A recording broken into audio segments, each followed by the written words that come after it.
Good morning everyone, welcome back to my another blog. এখন বাজে 7:35।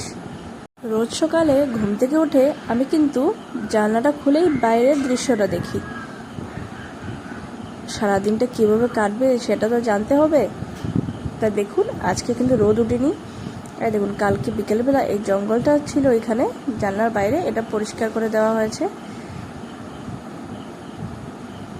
দুদিন ধরে অনেক জ্বর সর্দি আমার, তো আজকে আদা দিয়ে চা বানিয়েছি আমি। চা বানাতে বানাতে তার পাশে দুধ গরম করলাম ছেলের জন্য। আর এই দেখুন, চালটা ভিজিয়ে রাখবো।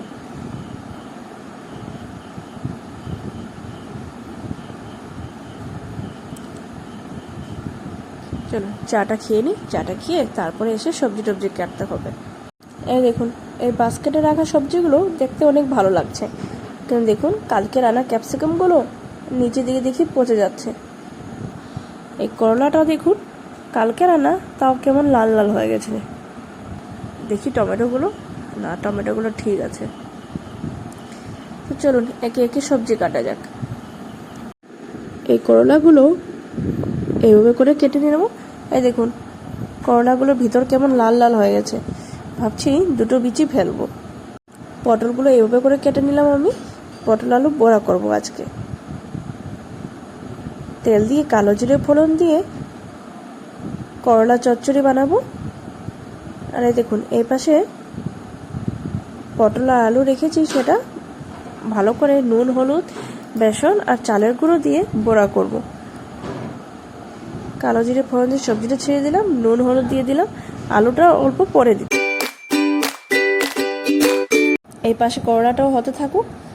আর এখানে আমি পটল আলুটা ভালো করে মেখে নিই। চালের গুঁড়ো বেসন নুন আর হলুদ দেবো তাতে। আমার আবার করলা চচ্চড়ি বলুন আর ভাজি বলুন অনেক ভালো লাগে, যেহেতু তিতা জিনিসটা বাচ্চাটা খেতে চায় না, তাই আমরা দুজনের জন্য এটা বানিয়ে নিচ্ছি। এই পাশে তেল গরম করে পটল আর আলু বেসন দিয়ে মেখে রাখলাম, এটা বড়া করব। এই দেখুন করলাটা হয়ে গেল। এই দেখুন পটল আর আলু বড়াটা হয়ে গেল আমার। তেল গরম করে কালো জিরে ফোড়ন দিয়ে ক্যাপসিকাম আর টমেটো দিয়ে দেব। কাঁচা লঙ্কাটা আমি কিন্তু গোটা দিয়েছি। সোমবার থেকেই অবিকে ভাবছি স্কুলে পাঠাবো। এতদিন তো জোর সর্দি ছিল না, স্কুল খোলার নাম শুনেই ওর জোর সর্দি কাশি হয়ে গেছে, তাই ভাবলাম সুস্থ করে সোমবার থেকে স্কুলে পাঠাবো। ঘরে বসিয়ে রাখলে তো চলবে না, যা গরম পড়েছে তাও স্কুলে তো পাঠাতেই হবে। স্কুল খোলার পর সোমবারে মনে হয় ওর এক্সামের পেপার দেবে। এক্সাম দিয়ে সামার ব্রেক ছিল, এখন স্কুল খোলার পর পেপার দেবে ওর। দেখি কি লিখেছে কি না ছেলেটা। মুখে আবার সব বলতে পারে, লেখার সময় ভুল ভাল লিখে ফেলে।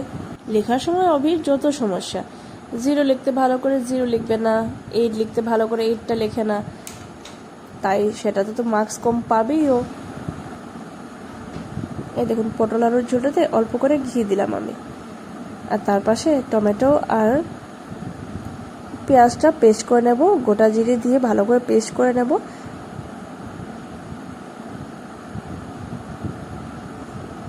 পনির আলুর ঝোল করব আজকে।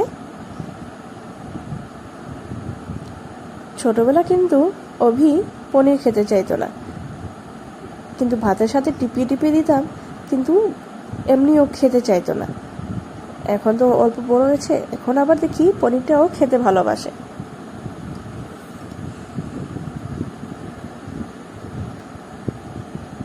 ডিম আর মাছটা কিন্তু ছোট থেকে ফেভারিট ছিল।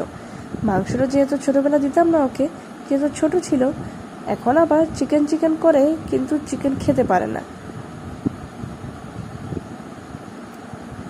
সবজিটা ভালো করে কষে নেব, তারপর পনিরটা দিয়ে দেবো তাতে।